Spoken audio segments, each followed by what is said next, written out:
All right, everybody. Thanks for checking back in with us. We have Tom Russell here. I'm Ben Nye.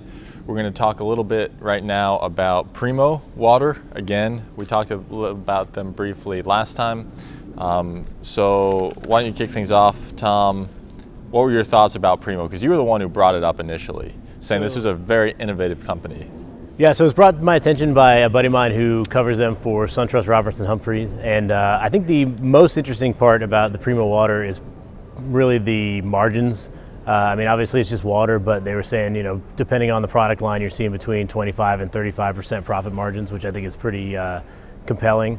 Some of the downside, I think, is, having people go out and get water and bring it back, refilling the 5-gallon tanks, I think is a big leap for a lot of people, especially when you can get it free out of your tap. And so I think that, they've got a case in terms of their margins, but in terms of the actual product line, I think it's sort of a stretch. They were actually one of the few companies that actually blamed tariffs for some of the decline. They say that the tariffs in the middle of the year put a 25% increase on their products, and they had to increase prices, and now they think that that's going to cycle through and they're going to have some better growth. But really what played in for them was they acquired Glacier, and Glacier wasn't growing, and that really stagnated the rest of the business. And now the question mark is, can they reaccelerate with the organic side and with Glacier? And I think that's a huge question that needs to be answered. The second thing that we have is going to be wings. So you checked out wings a little bit. So Krebs and I went in and we watched the presentation along with Jim Chanos about Wingstop.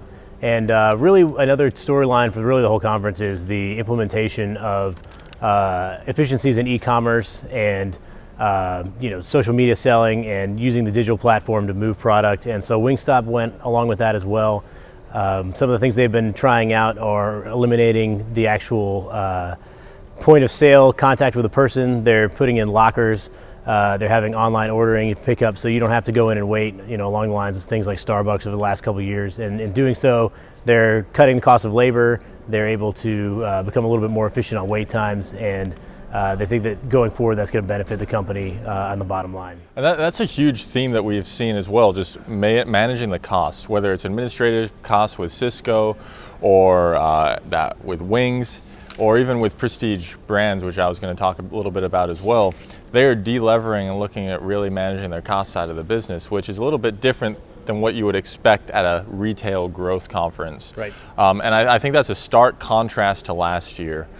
Were you surprised at all by the number of people talking about deleveraging or really focusing on margins over top line growth? Well, I think that's sort of a trend. I mean, last year we saw with the tax cuts, everyone was really pumping that money into marketing and into upgrading their systems. And so now that that's done, they're kind of trying to figure out a way to use that money. And I think that everyone's seeing the writing on the wall and saying, hey, you know what, things might not be as good going forward. So let's try and lighten up our debt load, get a little bit more lean in terms of our operating costs, and see if we can't benefit that way. Awesome. Well, that's it for right now. We'll check back with us throughout the remainder of this conference, and there are a lot of other companies presenting, and we'll come back at you with a lot of other reports. Thank you.